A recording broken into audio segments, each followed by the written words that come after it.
Hi friends, मैं अभिषेक आपका फिर से अपने YouTube channel the mega classes में स्वागत करता हूँ। आज भारतीय संविधान सभा जो हमने भाग 1 पढ़ी थी, आज उसी का विस्तार है, भाग 2 है। एक साथ रखने से वीडियो बहुत ज़्यादा लंबी हो जा रही थी और बहुत ज़्यादा एक ही चीज़ पर वीडियो देखने से थोड़ी बोरिंग फील होने लगती है और हम सीखने के बजाय सिर्फ उसको टरकाने लगते हैं। तो हमने इसको 2 भागों में बांट दिया है। एक भाग जो प्रथम भाग थी वो पूरी संविधान सभा की कहानी थी। अब दूसरी भाग में हमने संविधान सभा से अन्य उन प्रमुख बातों को लिया है जिनसे परीक्षाओं में प्रश्न पूछे जाते हैं और आपको जानकारी होनी चाहिए। चूँकि इस संविधान सभा में की जो बनी थी, पूरी संविधान सभा बनी थी और पूरे भारत संविधान को जिन्होंने बनाया था उनके बारे में कुछ अन्य विशेष तथ्य हैं जिसका ध्यान रखना आपको जरूरी है।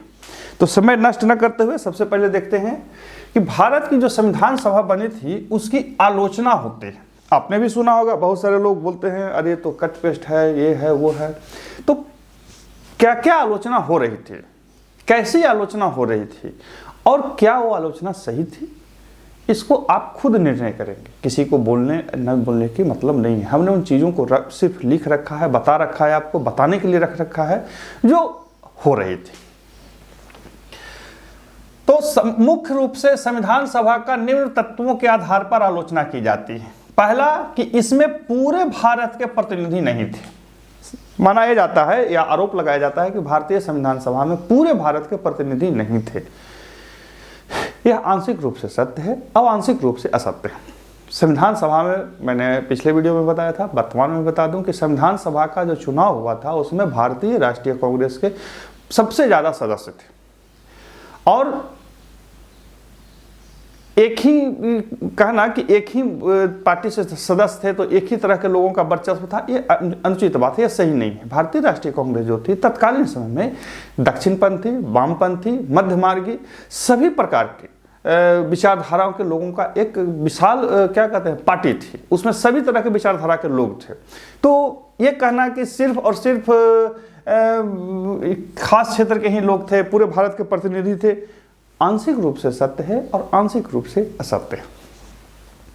दूसरा, इसमें संप्रभुता का अभाव था। अब ये संप्रभुता वाला मामला कहां से आ गया, आपको एक इंटरेस्टिंग बात बताता हूं कि जब भी संविधान सभा की बैठक होती थी तो ब्रिटिशर से आज्ञा लेकर बैठक होती थी। इसी आधार पर कहा गया कि इसमें संप्रभुता का अभाव था। देखिए, प्रारंभ में यह सही बात है कि इसमें ये सब चीज़ें थी, लेकिन कालांतर में जब भारत को आज़ादी प्राप्त हो गई तो फिर ऐसी कोई बात नहीं रही। भारतीय संविधान सभा के जो सदस्य थे जिन्होंने भी संविधान बनाया, उन्होंने अपनी इच्छा से अपनी बातों को रखते हुए और दुनिया के जितने भी संविधान से थे सबके अवलोकन को करते हुए जो चीज़ें सही लगी वो उन्होंने किया और उस पर कोई भी बाहरी किसी भी प्रकार का दबाव नहीं था, चाहे अंतर्राष्ट्रीय हो या हम जिनके अधीन रहे यानी कि ब्रिटिशर्स हो, किसी का कोई दबाव नहीं था। ये गलत बात है।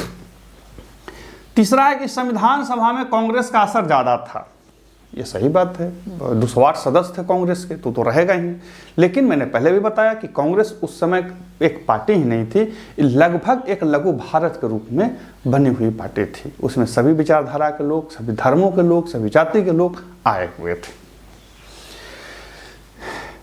सभा में वकील और राजनीतिक लोग ज़्यादा थे, ये सही बात है। अभी संविधान को देखते हैं ना, कितने लकीर के फकीर, फकीर के लकीर बना के सब लिखे हुए। इसका कारण यही है कि वकील ज़्यादा थे, मतलब लॉ प्रैक्टिस वाला ज़्यादा थे, राजनीतिक लोग ज़्यादा थे। वो एक एक चीज़ का, एक एक पहलुओं का, एक एक बिंदुओं का, एक एक बातों का बहुत ही ज़्यादा और सूक्ष्मता से अवलोकन करते थे। वो ये नहीं चाहते थे कि संविधान ऐसा बने जो कुछ ही समय में विखंडित हो जाए या संविधान ऐसा बन जाए कि सारे लोग ही विखंडित हो जाए। उन्होंने मध्यम मार्ग अपनाया, ऐसा मार्ग अपनाया जो कुछ लचीला था, कुछ कड़ा था। यही कारण है कि हमारा देश तक उस समय से, मतलब जब से संविधान लागू हुआ तब से आज तक एक विकास पथ पर धीरे धीरे अग्रसर हुआ और हम सरपट आज दौड़ने की ओर जा रहे हैं।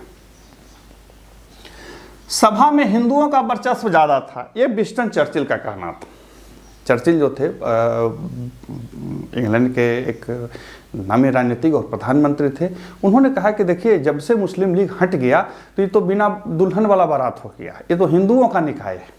उन्होंने सीधा सीधा बोला कि हिंदुओं का निकाय है। जब भी परीक्षाओं में पूछे कि संविधान सभा को हिंदुओं का निकाय किन्होंने कहा, तो चर्चिल ने कहा था। इसको याद रखेंगे।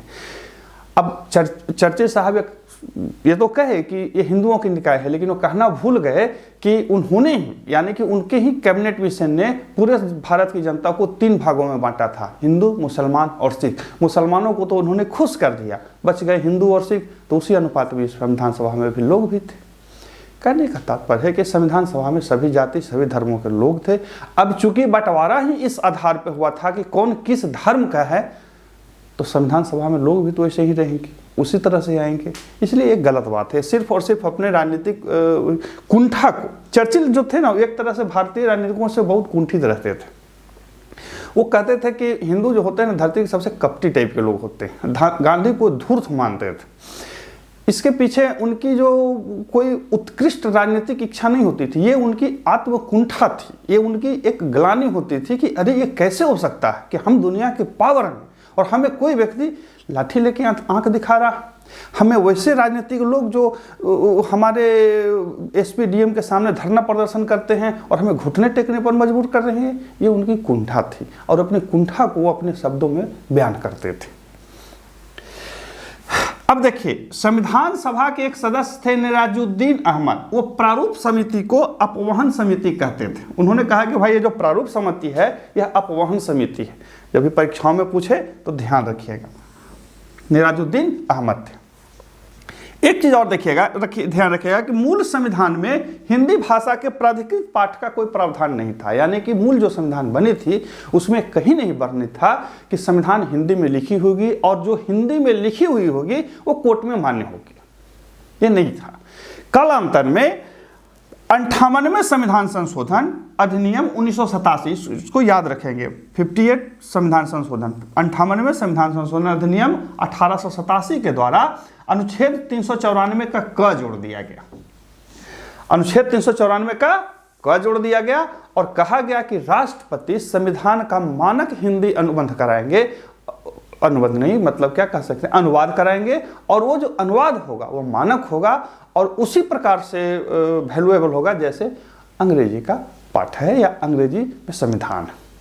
तो 58वें संविधान संशोधन अधिनियम 1987, 394 का ये संविधान के मानक हिंदी प्राधिकृत अनुवाद का उपबंध करता है, किनको? राष्ट्रपति को। तो ये थी संविधान सभा की आलोचना और एक प्रमुख तथ्य हिंदी से संबंधित। अब कुछ और बातों को देख लेते हैं जिनसे संविधान से प्रश्न पूछे जाते हैं बहुतायत रूप से। अब देखते हैं कुछ और बातों को। देखिए, एक बार परीक्षा में न पूछ दिया कि संविधान जो बना था, जो हस्तलिखित थी, चूंकि हमारा संविधान हाथ से लिखा गया था, तो उसका सौंदर्यीकरण कहाँ के कलाकारों ने किया था? बड़ा अच्छा प्रश्न पूछा था कि जो पेज बाय पेज थे, पूरा संविधान बना था, ऊपर नीचे कवरिंग जो थी, सौंदर्यीकरण कहाँ के कलाकारों ने किया था? उसका ही उत्तर था शांति निकेतन के कलाकारों ने। तो इसी तरह के इस पॉइंट को भी हमने उठा करके लिख रखा है ताकि परीक्षाओं में आपसे कोई दिक्कत नहीं हो। देखिए, सर BN राव संविधान सभा के संवैधानिक सलाहकार थे और यह संविधान सभा के सदस्य नहीं थे।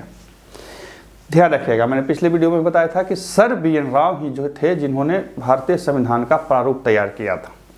प्रारूप समिति ने सिर्फ और सिर्फ उस प्रारूप तैयार किए गए प्रारूप पर विचार किया और उसको अप्रूवल दिया।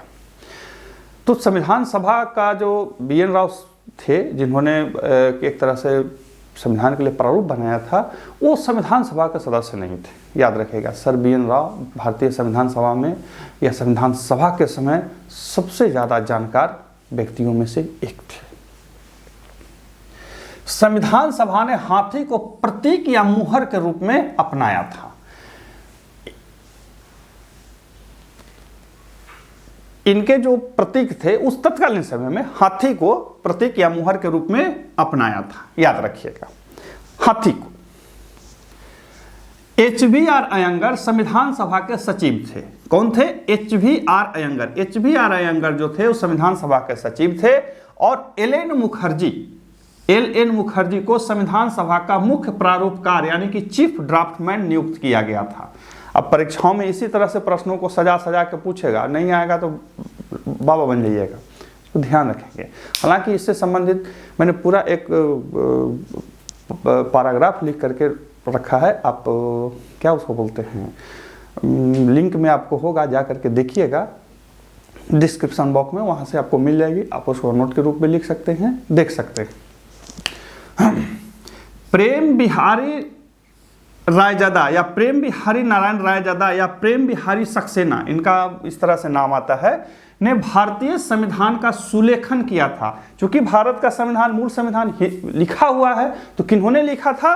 प्रेम बिहारी रायजादा या प्रेम बिहारी नारायण रायजादा या प्रेम बिहारी सक्सेना भी इनका नाम मिलता है। हमने प्रेम बिहारी रायजादा लिखा है, भारतीय संविधान का सुलेखन किया था। उन्होंने इसे प्रवाहमान शैली, हिंदी में कभी एक बार पूछ दिया था कि जो क्या कहते हैं भारतीय संविधान लिखा गया है किस शैली में लिखा गया है, तो प्रवाहमान शैली। प्रवाहमान शैली का मतलब हुआ कि कटिंग फटिंग बीच में नहीं होगा। इसको अंग्रेजी में इटैलिक शैली बोला जाता है। इटैलिक शैली में हाथ से लिखा था और संविधान के प्रत्येक पन्ने पर इनका नाम है। अब आपसे पूछ दे कि अरे संविधान के प्रत्येक पन्ने पर किसका नाम है, तो इनका नाम ध्यान रखना है। क्यों नाम है? क्योंकि इन्होंने संविधान को लिखा था, हाथ से लिखा था। इन्होंने एक पैसा नहीं लिया था लिखने के लिए, और इनकी यही शर्त थी कि प्रत्येक पन्ने पर मेरा नाम होगा और संविधान के सबसे लास्ट पन्ने पर इनके ग्रैंडफादर यानी कि दादाजी का नाम होगा। ये उनकी शर्त थी। हालांकि एक पैसे नहीं लिए, लेकिन शर्त उनकी थी। संविधान सभा ने इनकी शर्त को माना और फिर इन्होंने संविधान लिखा।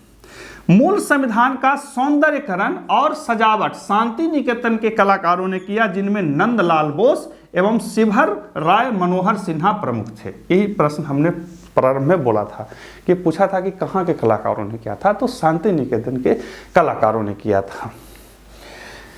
नंदलाल बोस और शिवहर राम मनोहर सिन्हा, इसको नाम को ध्यान रखिएगा। मूल संविधान के हिंदी संस्करण का सुलेख बसंत कृष्ण वैध द्वारा किया गया था। अंग्रेजी यदि प्रेम बिहारी रायजादा ने किया था, तो हिंदी किन्होंने किया था? बसंत कृष्ण वैध ने किया था। तो ये कुछ अलग से प्रमुख डाटा है, तथ्य हैं जो हमारे संविधान से संबंधित है, जो संविधान बना था तब से।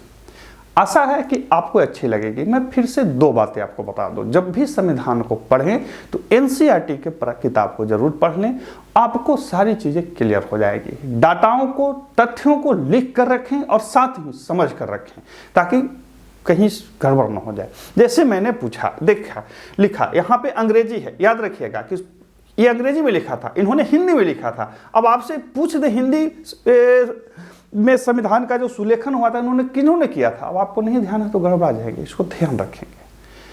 तो ये था हमारा संविधान पर छोटा सा संक्षेप में एक स्पेशल वीडियो। पहला वीडियो हमने अलग रखा है, दूसरा वीडियो हमने अलग रखा है। आप डाटाओं को अलग से देख करके लिख सकते हैं। फिर मिलते हैं अगले वीडियो में, तब तक के लिए नमस्कार।